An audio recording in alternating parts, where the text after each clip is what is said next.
नमस्कार मित्रांनो, आज आपण व्हिडिओमध्ये पाहणार आहोत भावनिक हृदयस्पर्शी सुविचार. जगण्याला उभारी देणारे हे विचार नक्की ऐका.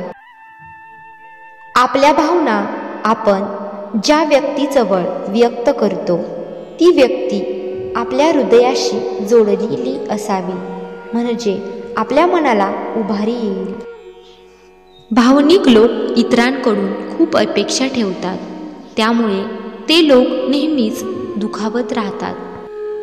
जेव्हा आयुष्याची गाडी योग्य रस्त्यावर चाललेली असते तेव्हा प्रत्येकजण आपल्यासोबत चालत असतो. जेव्हा गाडी खराब रस्त्याने जाते तेव्हा कोणी आपल्यासोबत नसते. आनंद काही काळ संयम देतो, पण संयम कायमचा आनंद देतो. आयुष्य हे बासरीसारखे आहे. अडथळ्यांच्या रूपात कितीही छिद्रे असली तरी पण जो कोणी ते वाजवायला शिकला, समजा तो जगायला शिकला. नेहमी अशा प्रकारे बोला की प्रत्येकाला तुमचे ऐकायचे आहे, आणि अशा प्रकारे ऐका की प्रत्येकाला तुम्हाला सांगायचे आहे. मित्रांनो, ह्या विचारांनी तुमच्या मनाला जर आनंद मिळाला असेल तर व्हिडिओला लाईक करा, तसेच आपल्या चॅनलला सबस्क्राईब करायला पण विसरू नका. चला तर मग पुढे पाहू असेच काही हृदयस्पर्शी विचार. आयुष्याच्या प्रवासात असे वारंवार घडते. कठोर निर्णय नेहमीच चांगले असतात.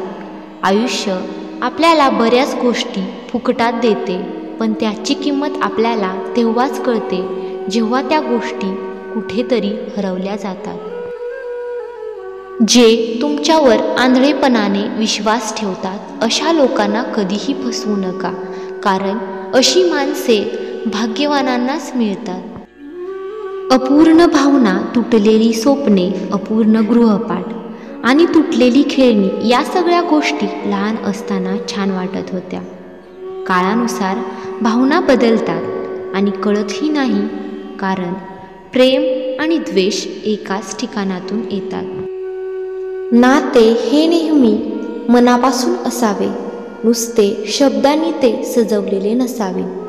जो माणूस स्वतःचा आणि आपल्या स्वप्नांचा विचार करत नाही तो खरोखरच विचारच करत नाही. जर तुमच्या मनात समाधान नसेल तर जगातील कोणतीही गोष्ट तुम्हाला आनंदी करू शकत नाही. भावनिक माणसाला दुसऱ्याची साथ मिळाली तर तो काहीही करू शकतो. जी व्यक्ती तुमच्या भावना समजत नाही त्याच्या खूप जवळ जाऊ नका. जेव्हा आपण एखाद्यावर प्रेम करतो आणि त्यांच्या हृदयावर दुसरे कोणी असते तेव्हा वेदना खूप होतात. एकतर्फी भावना नेहमी दुखावतात, त्यामुळे अशा भावनांवर वेळीच नियंत्रण ठेवले पाहिजे. भावनांमध्ये इतके पण वाहून जाणेही चांगले नाही की तुम्ही चुकीचे समर्थन करू लागाल आणि सत्यापासून डोळे चोरायला लागाल. मी तुला कधीच विसरणार नाही असे म्हणणारे कधी विसरून गेले समजलेच नाही. मी आनंदी आहे कारण मला माझ्या स्वप्नापेक्षा माझ्या प्रियजनांची जास्त काळजी आहे. कधी कधी काही गोष्टी ह्या शब्दातून नाही तर मनाने समजायला शिका. सगळे धडे पुस्तकात मिळत नाहीत, काही धडे आयुष्याने सुद्धा शिकवले आहे.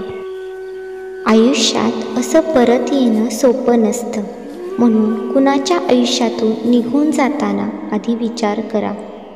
आपण नेहमी कुणाचा द्वेष करायचा नाही, पण जे आपल्यावर प्रेम करतात त्यांच्यावर मात्र खूप प्रेम करायचं. मित्रांनो, व्हिडिओ कसा वाटला कमेंटमध्ये कळवा, तसेच लाईक करा. आपल्या चॅनलला सबस्क्राईब करायला पण विसरू नका. धन्यवाद.